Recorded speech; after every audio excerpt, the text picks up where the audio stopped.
Snake, what's that camouflage? It's called Hornet Stripe. I got it from the paint. No kidding. Sounds like a pretty unique design. From the looks of it, it's somehow infused with the power of hornets. The power of hornets? Sure. When you're wearing that outfit, hornets won't attack you. Neither will spiders or leeches. You might even be able to tame the ones that come flying out of a hive. The pain. Not without a tough fight. How did it feel to fight one of the boss's comrades? What are you getting at? I just want to know what it's like to have fought a member of the legendary Cobra unit. That's all. What you want to know is if I can really face the boss. Is that right? Well, that too. Don't waste your time worrying about me. I'll get the mission done. I certainly hope so. So the exit of the cave is up ahead. Right. Go to the end of the cave and you'll come out in an aqueduct overgrown with mangroves. This leads to the Philosopher swamp. To the western part of Philosopher, the aqueduct at the other end of the cave. When you get to the aqueduct, you might want to head over that way and check it out.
Snake, Eva mentioned something. Eva isn't responding to the radio.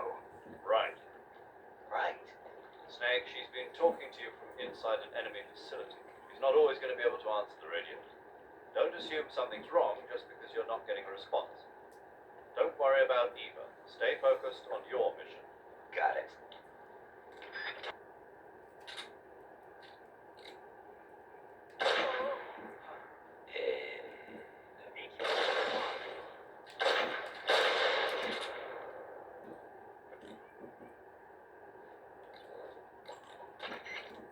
Major, Sokolov's been hauled off.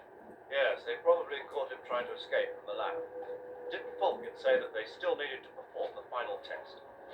Yeah. Then Sokolov must have been taken back to the lab.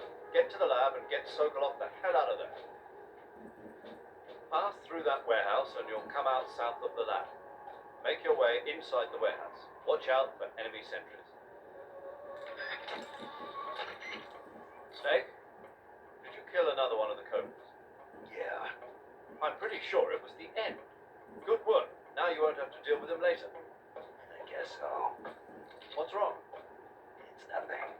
Surely you're not going to tell me you wanted to test your skills against a legendary sniper that even the boss respected. Snake, this isn't a contest or sport. This is war. The only thing you should be thinking about is carrying out your mission. Yeah, I know.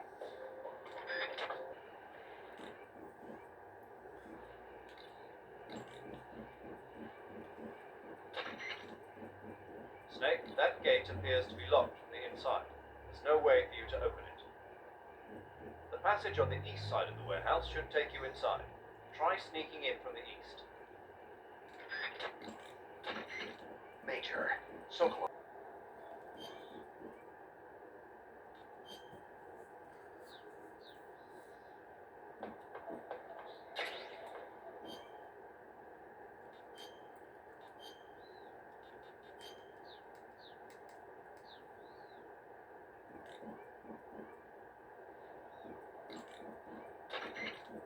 Looks like you got your face painted in desert color. Desert is a brown colored face paint used for operations in mountainous terrain as well.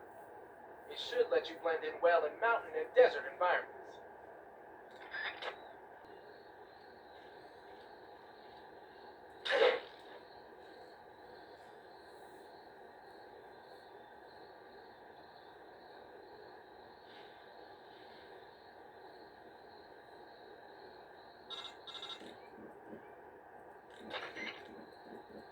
Snake, have you been caught in a snare trap?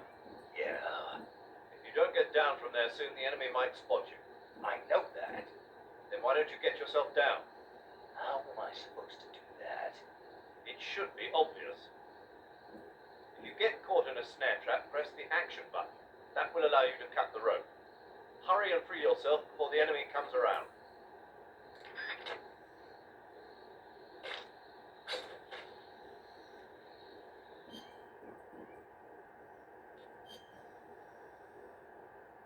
I found it. I know. It's probably a scientist who fled from the lab.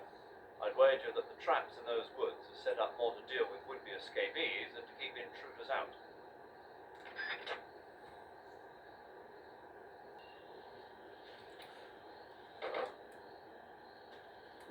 Okay, just a second.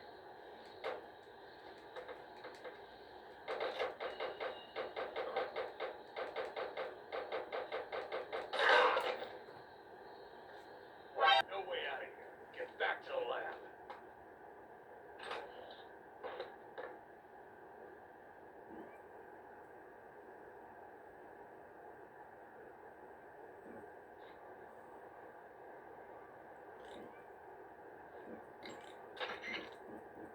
Snake, what's wrong? Did something happen? Yeah, it looks like they mistook me for a scientist trying to escape. And so they took you back into the lab?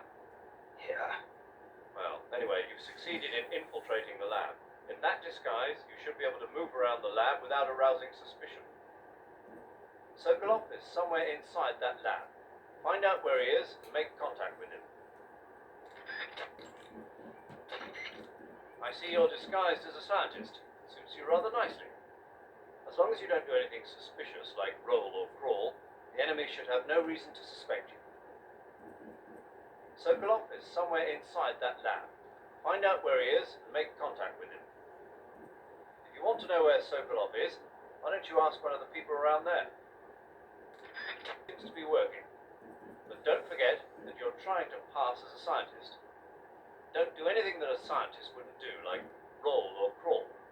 Certainly don't go around punching people.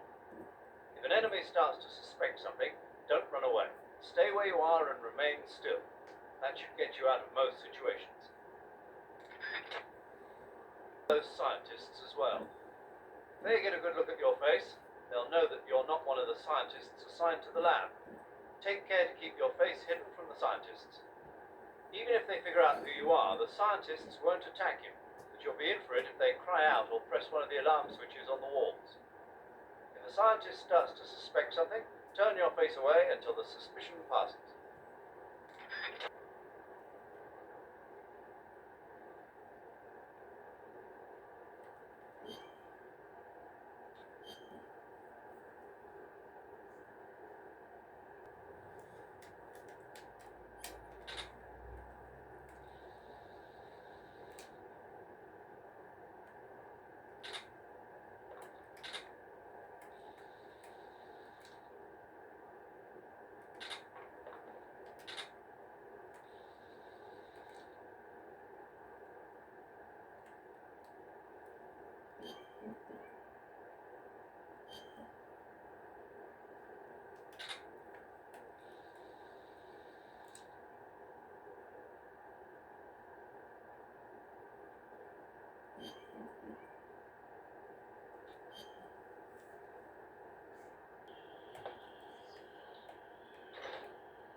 Sokolov is somewhere. Ah, you're wearing the chocolate chip pattern. Chocolate chip? You mean this camouflage? Yeah. Never heard of a camo pattern called that before. Yeah, I know. I just thought it up right now. The chocolate chip pattern is probably designed to provide cover in a desert environment. It should work best against a sandy or rocky background. Makes sense, but why'd you call it chocolate chip? Because that's what it reminds me of. What? Those little round cookies the Major's always snacking on? They're not cookies, they're scones. Major. It's not a snack, it's afternoon tea. Snack, tea, same thing? No, it's not. Look here, afternoon tea is a fine old English tradition. Uh-oh, here we go again. Talk to you later, Snake. The origins of afternoon tea go back to the Victorian era. Anna Maria, the 7th Duchess of Bedford, was...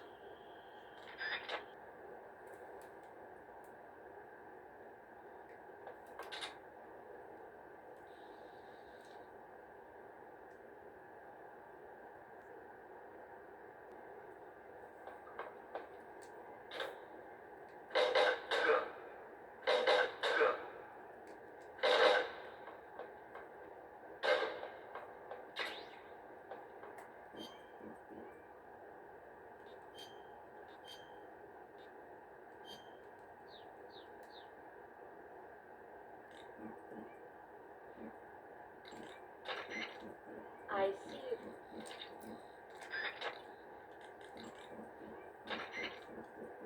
When you fire... Tiger Stripe. But the...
Snake, what's with that face paint? It's called Oyama. Oyama? Yeah, it's the name of an androgynous Japanese deity. Are you serious? That's what I heard. From who? Paramedic. Never mind. In any case, that face paint doesn't seem to work very well. Your camo index is way down. Unless you want the enemy to see you, I'd change to something else. Oh. Okay. Let me guess. You were just getting to like it. It kinda grew on me. Fine. Get yourself shot.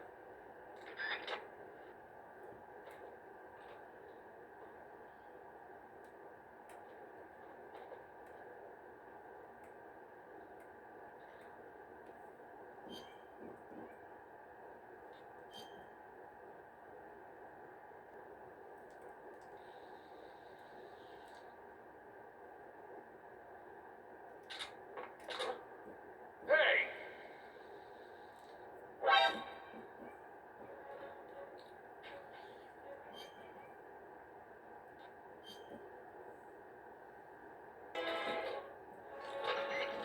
Contact Sokolov later after you've disengaged the enemy. Once things have stabilized, try it again. Got it?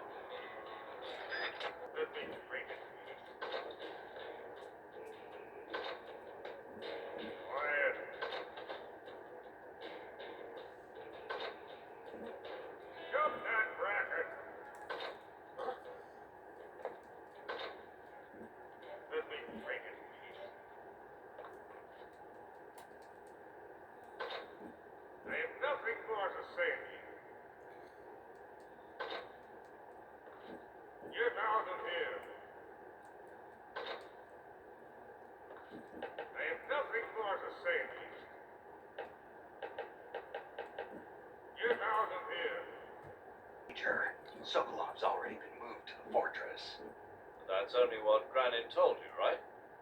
He may have been giving you false info. No, he wasn't lying. How can you be so sure? Gut feeling. Good enough for me. According to Granin, you should be able to get to the mountains through a passage located deep in the jungle beyond the warehouse. Right. Then if I climb the mountains, there'll be an underground tunnel leading to Groznygrad near the summit. Start out by going back to the warehouse. Use the key you got from Granin to open the door and proceed into the jungle. You remember where the door is, don't you? It's directly north of the door you went in when you came from the aqueduct. According to Granin, you should be able to... You can climb up onto way... Second, Granin said something about putting legs on a tank. Do you know what he was talking about? If you ask me, it's gotta be a joke. Not only is making a tank walk on two legs a technical nightmare, but there's no point in making a walking tank to begin with.